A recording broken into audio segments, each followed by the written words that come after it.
Eu vou continuar aqui naquilo que a gente tem conversado enquanto igreja no início desse ano, de crescer na vida com Deus.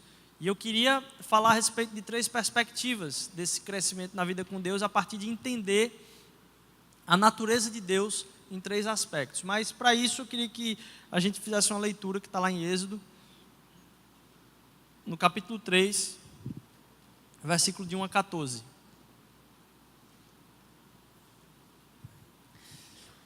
E eu não tinha me ligado nisso, engraçado que eu estava falando lá na Mosaico agora, e o tema da pregação não tinha nem associado, era crescimento, era outra pregação, mas era crescimento também. Então, muito sui generis isso, assim, ter 2 pregações sobre crescimento num curto período de tempo. Saí de lá direto para cá, o culto lá acaba 7 horas, 6h40, 7 horas. Então a gente vem direto para cá, mas muito feliz de poder compartilhar também aqui. Êxodo capítulo 3, do 1 ao 14. Moisés pastoreava o rebanho do seu sogro Jetro, que era sacerdote de Midian. Um dia levou o rebanho para o outro lado do deserto e chegou a Horebe, o monte de Deus. Ali, o anjo do Senhor lhe apareceu numa chama de fogo que saía do meio de uma sarça. Moisés viu que, embora a sarça estivesse em chamas, esta não era consumida pelo fogo. Que impressionante, pensou. Por que a sarça não se queima? Vou ver isso de perto. O Senhor viu que ele se aproximava para observar, e então, do meio da sarça, Deus o chamou. Moisés, Moisés. Eis-me aqui, ele respondeu. Então disse Deus: não se aproxime, tire as sandálias dos pés, pois o lugar em que você está é terra santa. Disse ainda: eu sou o Deus de seu pai, o Deus de Abraão, o Deus de Isaque, o Deus de Jacó. Então Moisés cobriu o rosto, pois teve medo de olhar para Deus. Disse o Senhor: de fato tenho visto a opressão sobre o meu povo no Egito, e também tenho escutado o seu clamor, por causa dos seus feitores, e sei quanto eles estão sofrendo. Por isso desci para livrá-lo das mãos dos egípcios, e tirá-lo daqui para uma terra boa e vasta, onde manam leite e mel, a terra dos cananeus, dos hititas, dos amorreus, dos ferezeus, dos heveus e dos jebuseus. Pois agora o clamor dos israelitas chegou até mim, e tenho visto como os egípcios os oprimem. Vá, pois, agora, eu envio ao faraó para tirar do Egito o meu povo, os israelitas.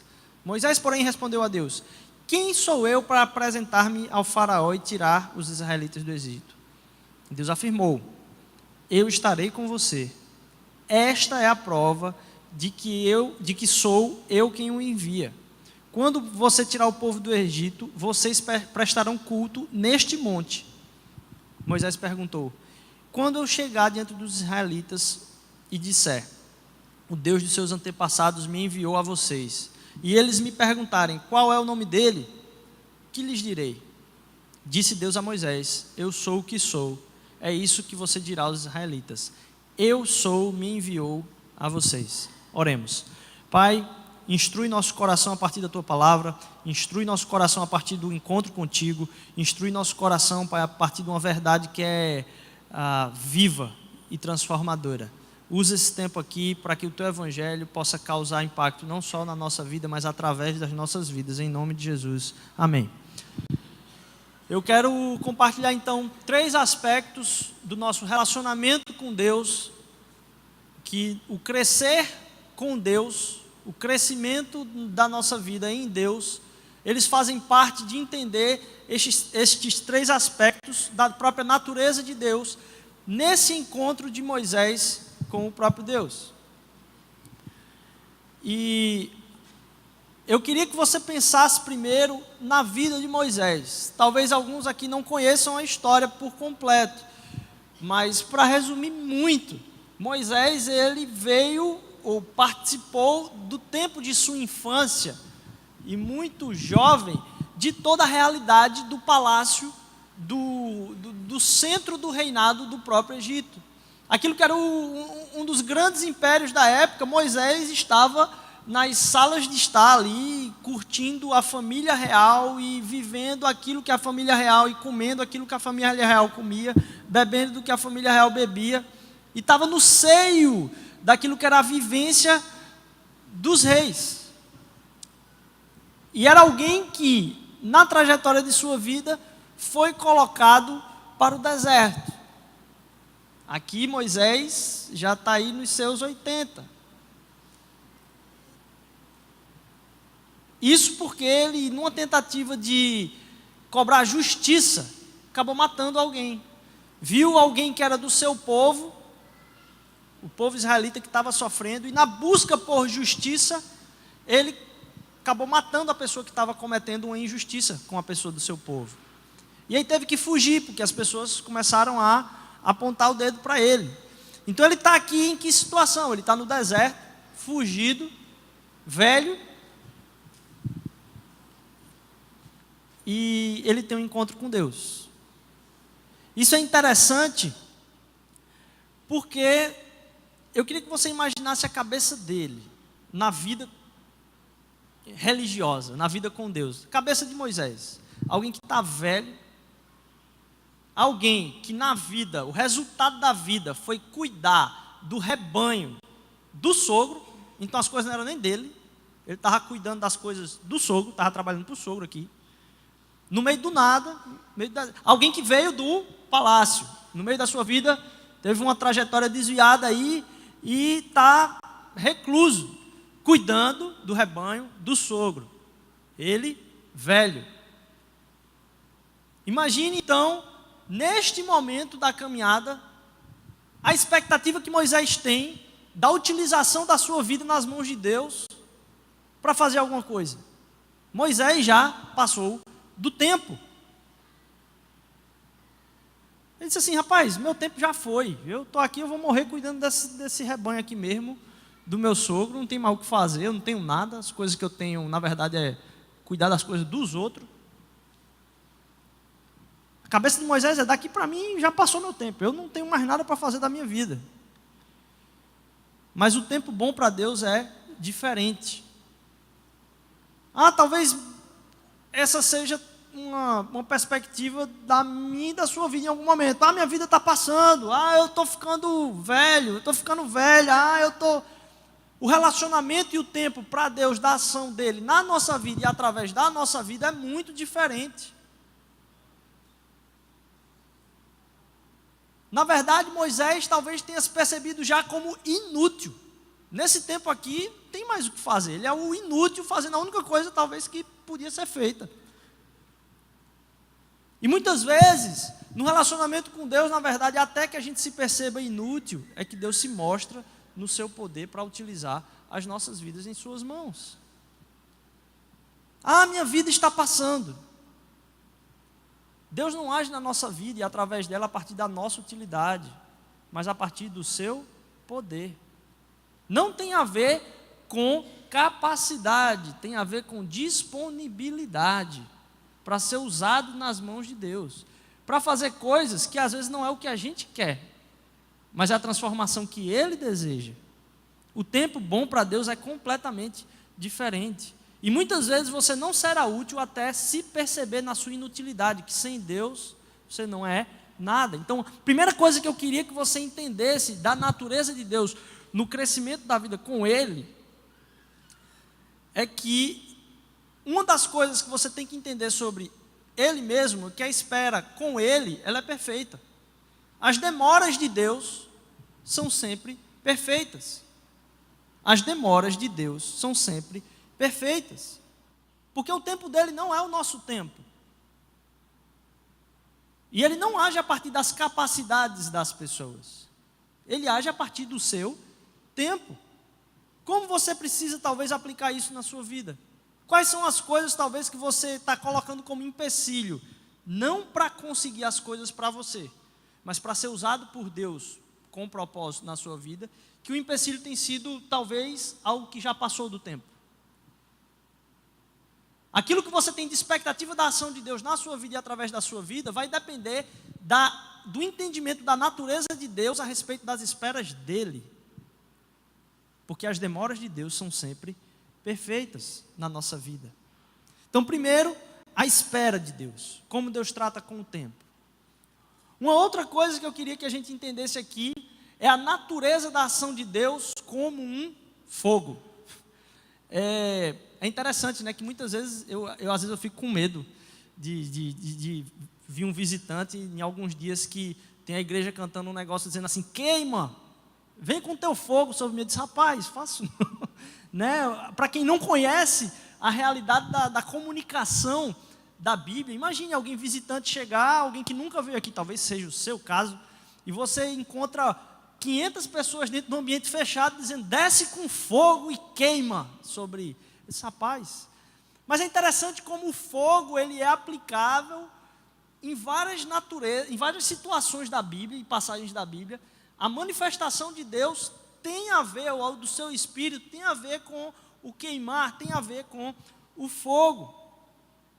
E olhar para esse encontro de Moisés com Deus, e é bom a gente entender que talvez até este tempo, Moisés tinha, por causa da sua descendência e do contato talvez, distante, acreditava em Deus, mas talvez ele nunca tinha tido um encontro com Deus.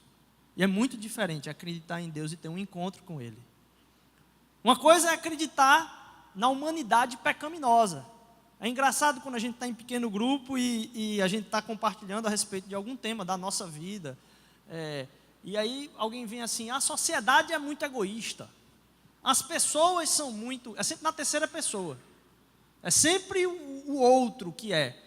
Então é diferente você acreditar na humanidade como pecaminosa, e outra coisa é você se perceber como pecador.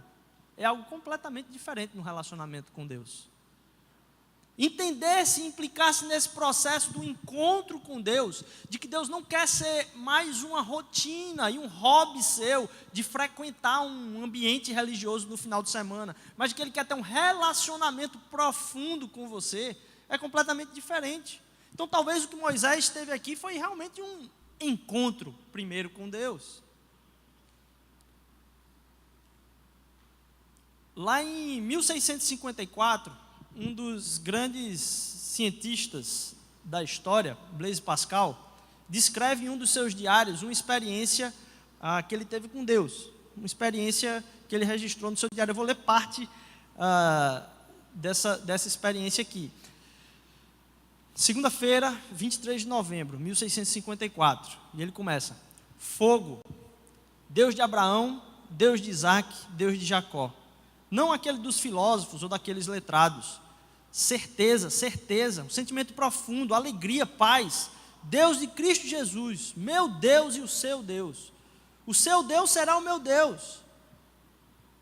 Ele continua mais à frente, dizendo o seguinte: alegria, alegria, alegria, lágrimas de alegria partiram de mim.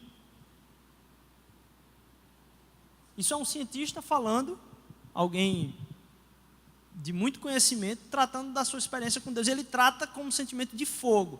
Então, o que é que tem a ver o fogo com essa situação? A gente falou da espera de Deus e agora da sua natureza como fogo, porque a realidade de Deus, ela é como um fogo.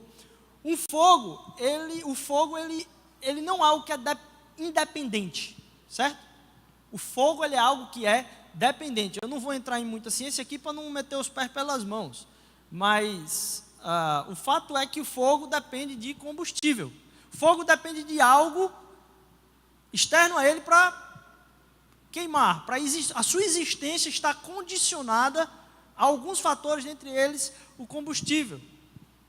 E nesse caso aqui, aparece um fogo, e aí trazendo para o pernambuquês, a gente fala uma sarça, né? Era uma moita que não se consumia de jeito nenhum. Tinha uma moita pegando fogo ali, que não se consumia. E se tem uma coisa que é fácil de pegar fogo, é moita. E ali havia um fogo que não se consumia. O que Deus está querendo mostrar para Moisés, é que se havia uma coisa que era fácil de ser consumida, era aquilo ali. E o fogo precisa daquilo para existir. E aquilo não estava sendo consumido porque a existência de Deus não depende de nada. Ele é o ser em si. Ele não é dependente de outras coisas para a sua existência.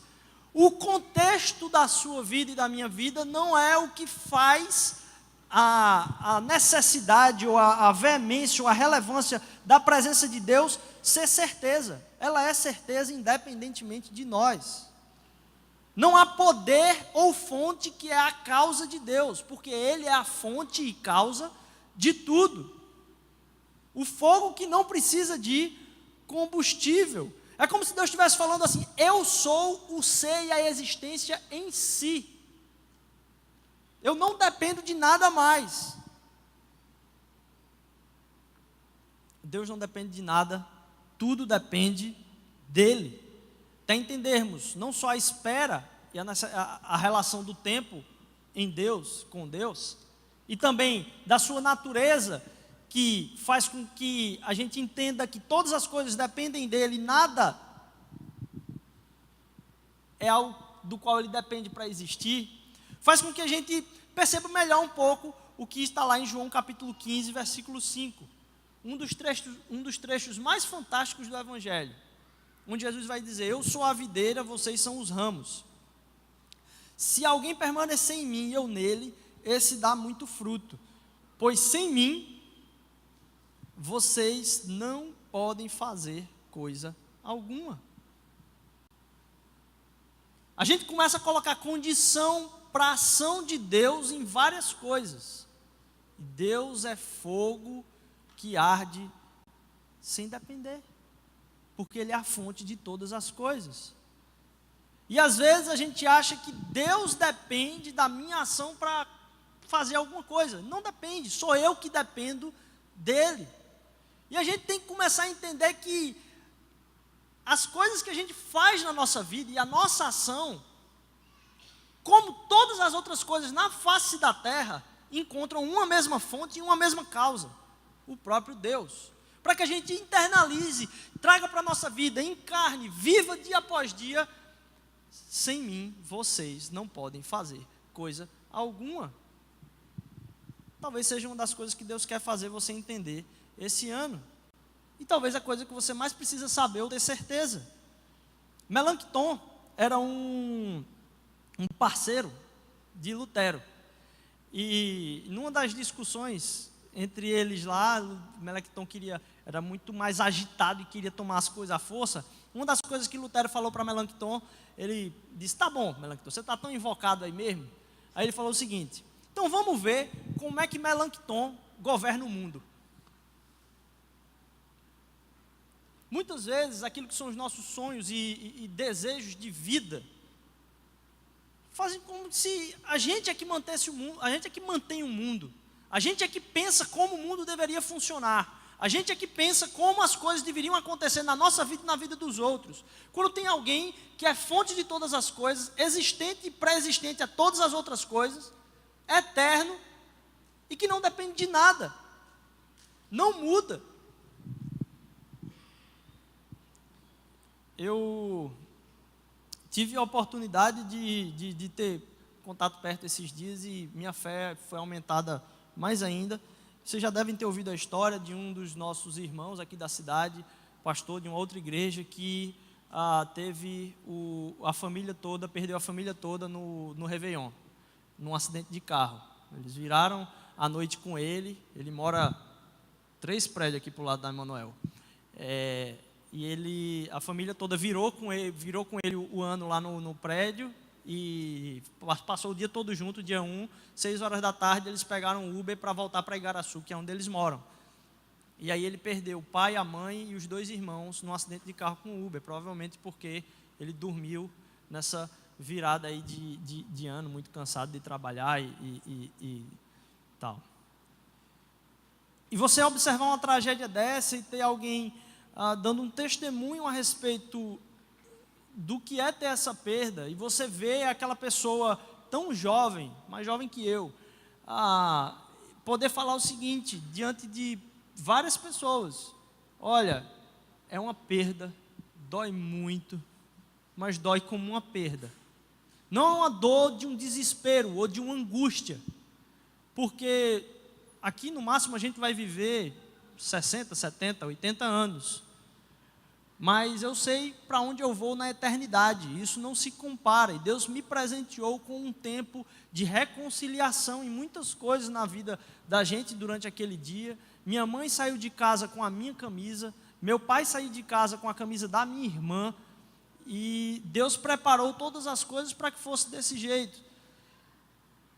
E às vezes você pode perceber, esse cara está falando, tive contato com ele esses dias e ele disse, Rodrigo, tem dia que eu tenho vontade de chorar mesmo e não estou nem aí para ninguém mesmo não. E eu choro, mas tem dia que eu choro e no outro dia Deus vem com um bálsamo. E no outro dia eu vou chorar também, mas eu sei que Deus está cuidando de mim. Há uma diferença muito grande em entender quem é a causa e a fonte de todas as coisas e de quem a gente depende, do que a gente colocar o mundo na nossa dependência. Como se as coisas fossem parte do nosso governo no mundo. Quem está no controle das coisas é Deus, porque Ele é o fogo que se mantém, independentemente de todas as outras coisas. Por último, eu queria tratar não só da espera em Deus, da natureza do fogo de Deus, mas da presença misteriosa de Deus. E você entender que esse conceito do fogo e essa relação do fogo sem consumir a moita ali, está relacionado também com a frase que é dita ali, disse, eu sou. Eu sou. Não existe como você botar um nome. Eu já falei isso aqui em outras pregações, mas eu tinha um professor do seminário de Antigo Testamento que ele dizia o seguinte, quem dá nome, domina. Ele falava assim, quem denomina, domina. Dar um nome é uma submissão que você tem que ter. Não é à toa que na busca da identidade fora de Deus e por achar que a gente que define quem a gente é, a coisa mais ultrajante e que chega ao ponto final é que hoje as pessoas estão batalhando para mudar o seu próprio nome. E a prova que elas não decidem quem elas são. Se tem uma coisa que diz para mim que eu não decido quem eu sou, simplesmente, é que alguém botou um nome em mim. E eu não decidi isso, eu já nasci com esse nome. Quem dá nome tem um certo controle. E Deus não tem nome. Porque nada controla Deus. E Deus não depende de nada. Todas as coisas dependem dele. Ele é a fonte de todas as coisas. Mas vamos lá. No versículo 6 fala que Moisés, em certo tempo ali, teve medo de Deus. E é engraçado como na trajetória dos livros da Bíblia ali, em muitos momentos, há esse temor muito grande, a presença de Deus é como se fosse uma presença de morte. E eu tinha indignação com isso. Eu dizia, como assim, se Deus chegar aqui, a gente morre? Em um trecho da Bíblia, mais para frente, quando ele volta lá para o monte, ele pede para ver a face de Deus, e Deus diz, não pode, se eu passar por você na sua frente, você vai ser extinto. Como assim? Que Deus é esse? Perceba, se Deus é perfeito, absoluto, completamente bom, e Ele é justo, Ele é justiça e Ele é misericórdia, é alguém que não tem como, por exemplo, estar no Senado nesse final de semana, porque aquilo estava uma baderna. Tem jeito? Não tem. A presença e a justiça de Deus é tão poderosa, que se Ele chegasse na minha, na sua casa, no meu e no seu quarto, para você que é mais bagunceiro como eu, todas as coisas estariam no seu próprio lugar. Não tem como Deus chegar no meio da bagunça, sem ordenar todas as coisas, porque Ele é justiça. Não tem como Deus estar num lugar injusto, porque com a sua presença todas as coisas se organizam, todas as coisas se regulam, todas as coisas estão no seu lugar. Problema, eu e você temos muitas coisas na nossa vida que estão fora do lugar. A gente não subsistiria à presença de Deus, porque Ele é completamente justiça e perfeito. Não tem como Ele deixar a imperfeição diante da sua presença. Então, se Ele chegasse aqui, tudo estaria no seu lugar. Como a nossa vida está fora do lugar, a nossa presença diante de Deus não pode subsistir à sua própria presença. E essa é a trajetória do caminhar com Deus. A presença de Deus é fatal. Moisés, em outro momento, diz, manda a tua presença conosco, o teu povo. Ele diz, minha presença santa os mataria, porque a minha presença torna tudo certo, corrige tudo, aplica justiça em tudo e transforma as coisas no meu reino. Todas as coisas seriam do jeito que eu tenho vontade. E em muitos casos a resposta é esse: o anjo do Senhor. Aqui, em outros casos, você vê que um anjo vai falar assim: o Senhor disse. Aqui há a presença de sendo falado como se fosse o próprio Deus. E esse o anjo do Senhor, alguns comentaristas vão dizer que é uma prefiguração de Jesus Cristo no Antigo Testamento. É como se fosse a presença de Deus encarnada numa forma, uma forma que ainda não era visível e revelada a todos, do significado do que seria Cristo Jesus na história. Eu não vou entrar muito nesse âmbito, mas o fato é que ele diz: eu vou mandar o anjo com vocês. O anjo do Senhor é que vai... Eu não posso estar presente completamente em seu meio, porque isso os mataria. E aí você começa a entender se a presença de Deus é fatal, porque a nossa vida é desordenada. O mistério da presença aqui, então, entendam, não é porque a moita não se consumiu, mas porque Moisés não foi consumido. Estar diante da presença de Deus e a representação do anjo do Senhor naquele momento fala de um Deus que é de justiça, mas que tem misericórdia, que precisa aplicar essa justiça, mas que há a misericórdia. E a resposta é esse anjo, o anjo do Senhor. Deus vai falar ali naquele momento: eu sou o Deus de Abraão, de Isaac e Jacó. A gente falou primeiro que Deus usa independentemente do tempo, porque não é você que vai dizer quando é que você passou do tempo ou quando você não passou do tempo. E isso é crescer na caminhada com Deus. Aqui, quando ele diz: eu sou o Deus de Abraão, Isaac e Jacó, você começa a perguntar: tá bom, Abraão, Isaac e Jacó. Se você quer cantar como é que a gente fala? Dar uma cartada, né? Como é?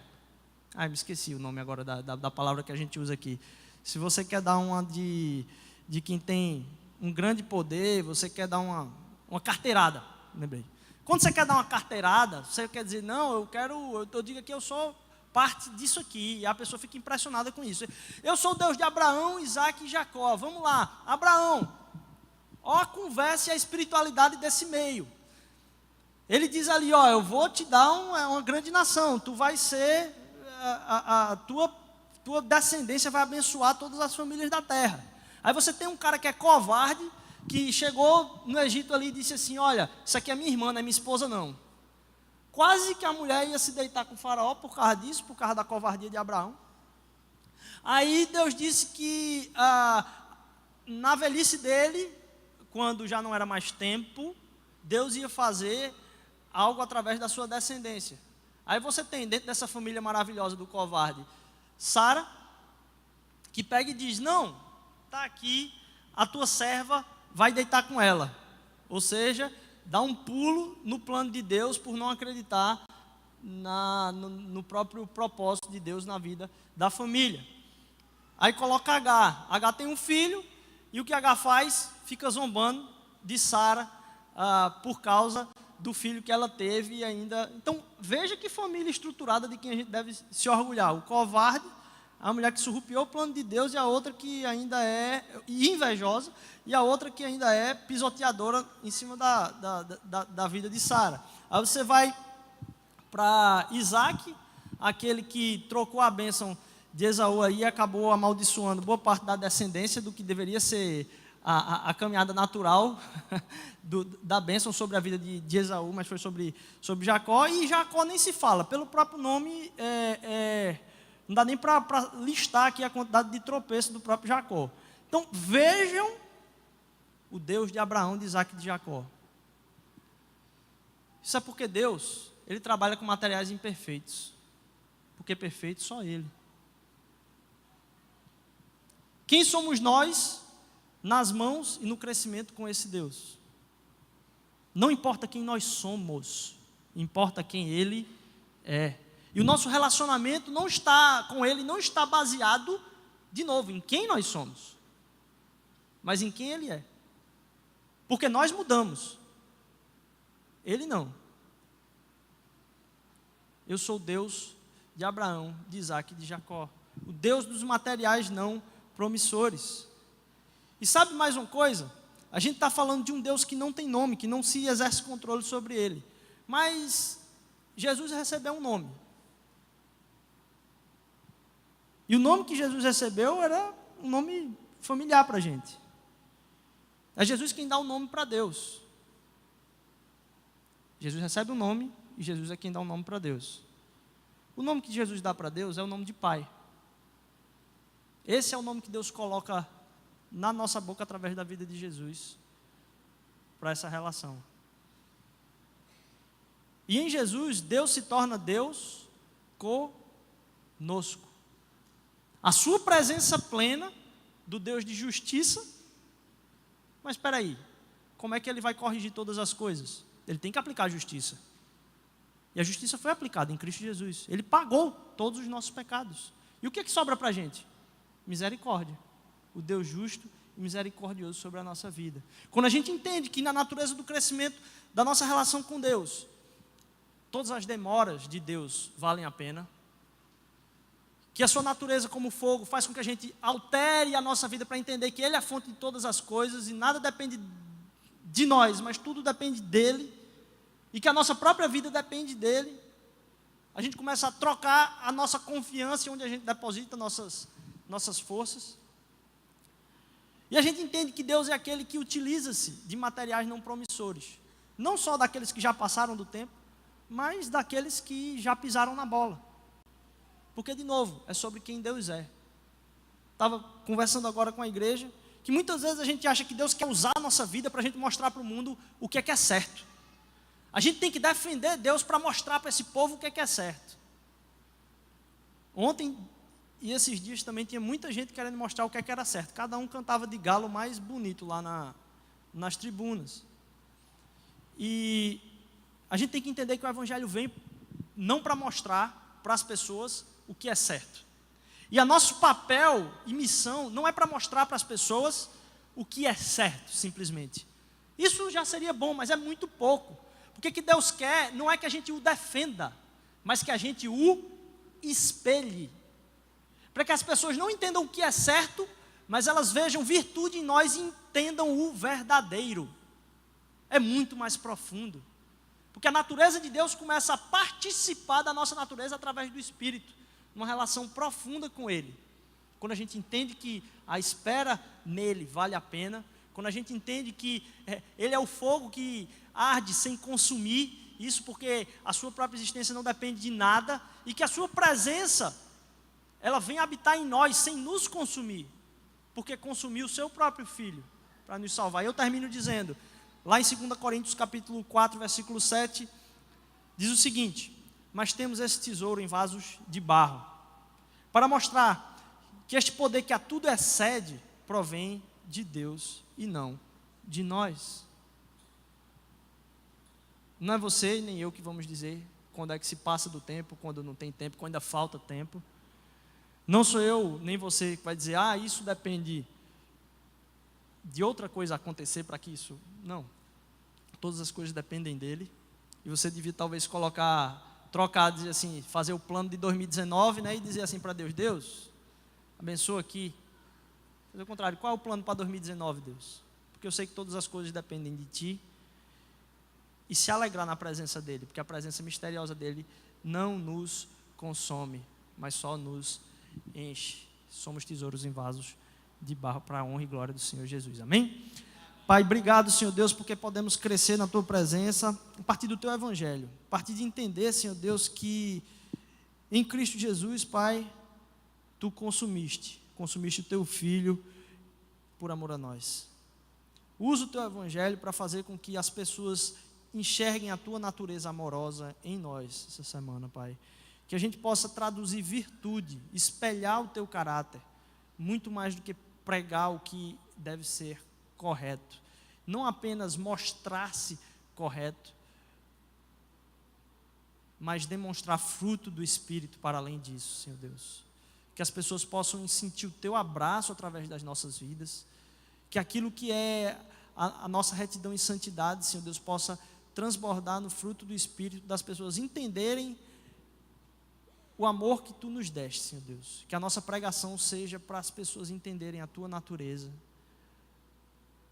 E que a gente seja renovado na Tua espera, pelo Teu agir em nós, porque tudo depende do Senhor e nada podemos fazer sem Ti, e pela Tua presença poderosa na nossa vida. Em nome de Jesus, amém.